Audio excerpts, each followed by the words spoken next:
aikaan, niin mä oon ovella heitä vastaanottamasta ja he saa niin kuin vuorotellen 1, 2, 3, 4, eli ryhmät tulee ihan satunnaiseksi.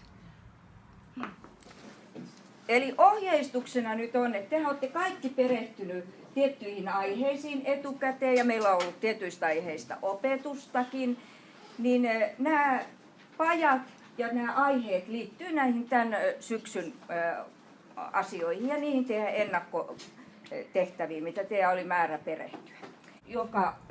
Joka ryhmä menee yhteen keissiin viimeisenä. Sitä ennen 3 ryhmää on työstänyt jo aika paljon sitä. Viimeinen ryhmä tekee siitä materiaalista koonnin. He voi myös lisää ideoida tähän aiheeseen liittyen. Ja me päätetään tämä ilta.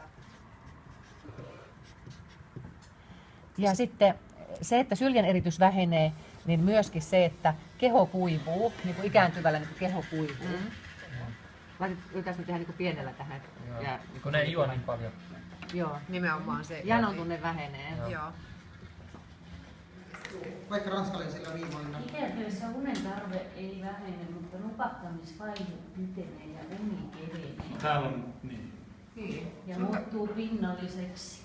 Haluatko, että se laitetaan? Se on niin vielä enemmän vai onko se nyt tyhjä? Niin, että onko sitä se sauna? Niin, aivan. Laitetaan sinne vielä, että voidaan käyttää sanaa jäännös. Riittämätön neste, riittämätön liikunta. Ja sairaudet, Tomaatit ja lääkkeet, totta kai. Joo. Ne on aina harmina sitten. Koska se on kuitenkin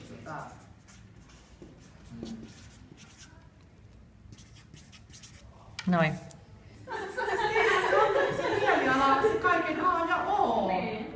Et kun sä mietit sitä, että jos sä oot niinku hirveän masentunut, niin ethän sä jaksa sitoutua kuntoutumiseen. Mut sit kun sulla on semmonen ylipirteä hoitaja, joka hei, lähdetään, pidetään kivaa, se mieliala kohenee, silloin kuntoutuminenkin tapahtuu. Ja silloin ei tunne tunnetuksia.